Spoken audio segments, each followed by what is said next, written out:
का first question है कि हाल ही में CO2 कैप्चर करने के लिए भारत का पहला संयंत्र किस कंपनी ने चालू किया है। तो आंसर हो जाएगा बी, टाटा स्टील कंपनी ने। तो टाटा स्टील कंपनी ने जमशेदपुर में भारत का पहला कार्बन कैप्चर प्लांट चालू किया है और इस उपलब्धि के साथ टाटा स्टील कंपनी ऐसा कार्बन कैप्चर करने की तकनीक अपनाने वाली देश की पहली स्टील कंपनी बन गई है। तो ये क्वेश्चन मोस्ट इम्पोर्टेंट हो जाता है क्योंकि देश की पहली कंपनी बनी है। और टाटा स्टील कंपनी की स्थापना 1907 में हुई थी। इसका हेडक्वार्टर मुंबई में है। इसके संस्थापक जमशेद जी टाटा थे और अभी वर्तमान में CEO TV नरेंद्रन है। तो इस क्वेश्चन से आप इतना याद रख सकते हैं। बढ़ते हैं। हाल ही में शांतिपूर्ण मिशन 2021 संयुक्त आतंकवाद विरोधी अभ्यास का आयोजन कहाँ किया जा रहा है। तो आंसर हो जाएगा सी, रूस में किया जा रहा है। तो रूस में शांतिपूर्ण मिशन 2021 संयुक्त आतंकवाद विरोधी अभ्यास का आयोजन किया जा रहा है और इसमें कौन से देश शामिल होंगे। तो इस अभ्यास में शंघाई कोऑपरेशन ऑर्गेनाइजेशन सदस्य के बीच होगी है। तो शंघाई कोऑपरेशन ऑर्गेनाइजेशन देश के जो भी सदस्य हैं वो इसमें पार्टिसिपेट करेंगे और इस मिशन का नाम शांतिपूर्ण मिशन दिया गया है और इसका ये 6वां संस्करण है जो 13 सितंबर से 25 सितंबर तक चलेगा और इसमें भारतीय सेना भी भाग लेगी। SCO का फुल फॉर्म होता है शंघाई कोऑपरेशन ऑर्गेनाइजेशन। इसकी स्थापना 2001 में हुई थी और इसका हेडक्वार्टर चीन बीजिंग में है और इसके सेक्रेटरी जनरल जो हैं व्लादिमीर न्यूरो हैं। और आप अगर पूछें कि शंघाई कोऑपरेशन ऑर्गेनाइजेशन में कौन कौन से देश शामिल है तो रूस, चीन, कजाकिस्तान, तजाकिस्तान और पाकिस्तान शामिल हैं। और 2021 में शंघाई कोऑपरेशन ऑर्गेनाइजेशन की मेजबानी तजाकिस्तान कर रहा है जो कि तजाकिस्तान की राजधानी दुशांबे में हो रही है। तो आप इस क्वेश्चन से इतना याद रख सकते हैं। बढ़ते हैं। क्वेश्चन नेक्स्ट, हाल ही में किसने शून्य कार्यक्रम को शुरू किया। तो आंसर हो जाएगा नीति आयोग ने। तो नीति आयोग ने अमेरिका के रॉकी माउंटेन इंस्टीट्यूट के साथ मिल करके शून्य प्रदूषण वितरण वाहनों इलेक्ट्रिकल व्हीकल को बढ़ावा देने के लिए इस पहल की शुरुआत की है और इस पहल का नाम शून्य कार्यक्रम रखा गया है।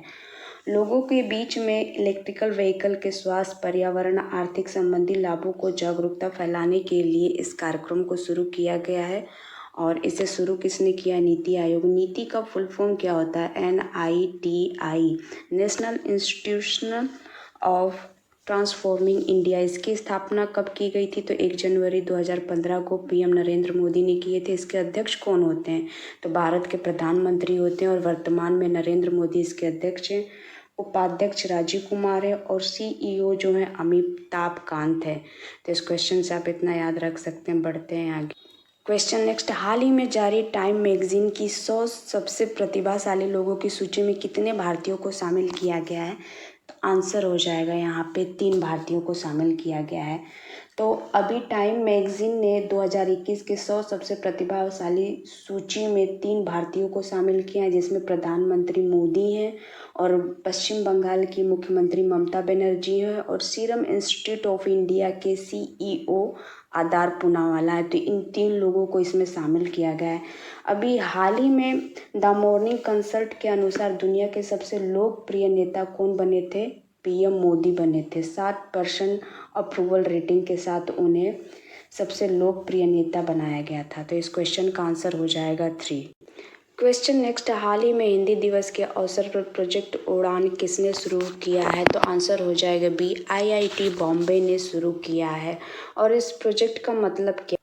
हाई एजुकेशन इंस्टीट्यूट में जब स्टूडेंट एडमिशन लेते हैं तो भाषा की दिक्कत आती है क्योंकि उसमें बहुत सी चीज़ें इंग्लिश में दी होती हैं और हिंदी मीडियम के जो स्टूडेंट होते हैं उसे पढ़ नहीं पाते हैं। तो इस प्रोजेक्ट उड़ान के माध्यम से वो क्या करेंगे, अपनी स्थानीय भाषा में या हिंदी में उसका अनुवाद करके वो आसानी से समझ सकते हैं और पढ़ सकते हैं। इसलिए 14 सितंबर जिस दिन हिंदी दिवस के मौके पर IIT बॉम्बे ने इस अवसर पर प्रोजेक्ट उड़ान को लॉन्च किया है। तो आंसर हो जाएगा यहाँ पे आईआईटी बॉम्बे। ये हिंदी दिवस क्यों मनाया जाता है? तो भारतीय संविधान ने 14 सितंबर 1949 को हिंदी को राजभाषा का दर्जा दिया था, इसलिए हर साल 14 दिसंबर को हिंदी दिवस के रूप में मनाते हैं और इसी मौके पर प्रोजेक्ट उड़ान को शुरू किया गया है। तो आंसर यहाँ पे हो जाएगा आईआईटी बॉम्बे। और आईआईटी रोपड़ की बात करें तो दुनिया का पहला plant based smart air purify बनाया था, जिसका नाम उसने यू ब्रीथ लाइफ रखा था। और आईआईटी हैदराबाद ने क्या किया था? तो आईआईटी हैदराबाद ने भारत का पहला रैपिड इलेक्ट्रॉनिक और आर्टिफिशियल इंटेलिजेंस संचालित कोविड-19 परीक्षण किट डेवलप किया था, जिसका नाम उसने कोवी होम रखा था। और इससे 2-3 मिनट में ही रिजल्ट आ जाते थे कि आपको कोरोना हुआ है या नहीं हुआ है। तो ये आईआईटी हैदराबाद ने डेवलप किया था। बढ़ते हैं आगे। क्वेश्चन नेक्स्ट, हाल ही में अंतर्राष्ट्रीय ओजोन संरक्षण दिवस कब मनाया जाता है? तो आंसर सी हो जाएगा 16 सितंबर को मनाया जाता है। तो हर साल 16 सितंबर को अंतर्राष्ट्रीय ओजोन संरक्षण दिवस मनाया जाता है। और ये क्यों मनाया जाता है? क्योंकि ओजोन परत जो है पृथ्वी की ढाल है, जो पृथ्वी को हानिकारक गैसों से बचाती है, जिसे हम अल्ट्रावायलेट रे भी कहते हैं। और इसी वजह से पृथ्वी पर जीवन को संरक्षित किया जा सकता है, संरक्षित करने में मदद मिलती है। क्योंकि ओजोन परत को नुकसान पहुंचाने वाली कौन सी प्रमुख गैसें होती हैं? तो क्लोरोफ्लोरोकार्बन होता है जो ओजोन परत को नुकसान पहुंचाता है। और अगर ओजोन परत नहीं होती तो पृथ्वी पर जीवन संभव नहीं होता। तो इसका आंसर हो जाएगा 16 सितंबर।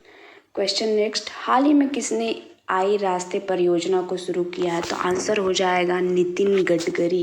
नितिन गडकरी अभी वर्तमान में क्या है? हमारे राष्ट्रीय सड़क एवं परिवहन मंत्री हैं। और आर्टिफिशियल इंटेलिजेंस संचालित परियोजना आई रास्ते को इन्होंने ही शुरू किया है अभी। इसका उद्देश्य क्या है? आई रास्ते का उद्देश्य है कि सड़क दुर्घटनाओं को कम करना है, दुर्घटनाओं के कारणों को जानना है और कम करने के लिए समाधान निकालना है इसका मुख्य उद्देश्य।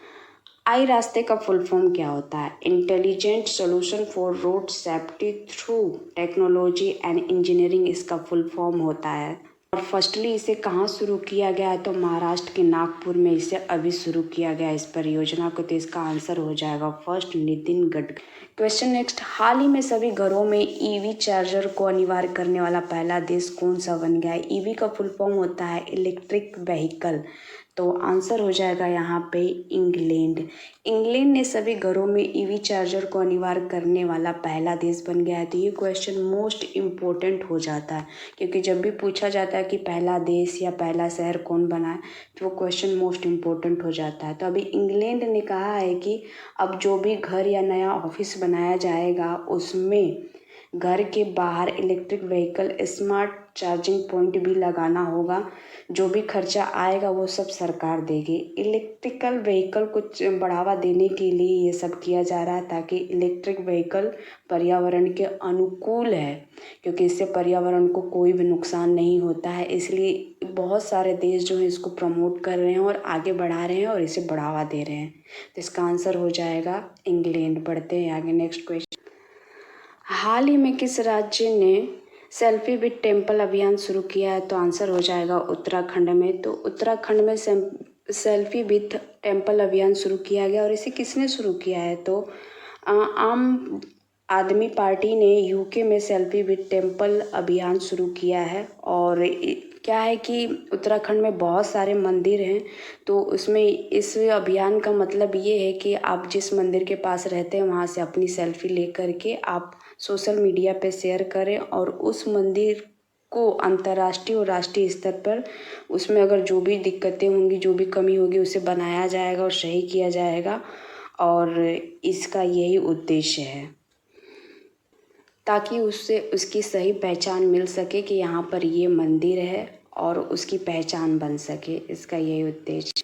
मैप में देख सकते हैं ये है उत्तराखंड। उत्तराखंड की 2 राजधानी होती है। यहाँ की विंटर कैपिटल यानी शीतकालीन राजधानी जो है वो देहरादून है, और गैरसैंण जो है यहाँ की समर कैपिटल है। यहाँ के अभी नए मुख्यमंत्री बने थे पुष्कर सिंह धामी, और गवर्नर भी नए बन गए गुरमीत सिंह।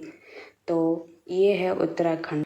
भारत का सबसे पुराना नेशनल पार्क जो है, जो सबसे पहले बना था, उसका नाम जिम कॉर्बेट है, जो उत्तराखंड में ही है। और इसे पहले हेली नेशनल पार्क के नाम से जाना जाता था, बाद में उसे जिम कॉर्बेट नाम दे दिया गया। ये भारत का सबसे पुराना नेशनल पार्क है, आप याद रखना। अभी हाल में ही भारत की सबसे बड़ी ओपन एयर फर्नरी का उद्घाटन भी उत्तराखंड में किया गया है। और भारत के सबसे पहले जैव विविधता उद्यान यानी भारत वाटिका का भी उद्घाटन जो है उत्तराखंड में किया गया था। और भारत का पहला लाइकेन पार्क का भी उद्घाटन उत्तराखंड में किया गया था।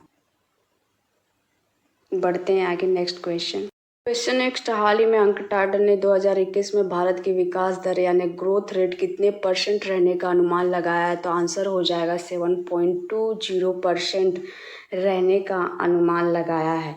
अंकटाड का फुल फॉर्म क्या होता है? United nation conference on trade and development. इसकी स्थापना 1964 में की गई थी। इसका हेडक्वार्टर जिनेवा स्विट्जरलैंड में है। और इसके अभी वर्तमान में जो सेक्रेटरी जनरल हैं वो रेबिका ग्रीन्सपर्न है। तो इसका आंसर फर्स्ट हो जाएगा 7.20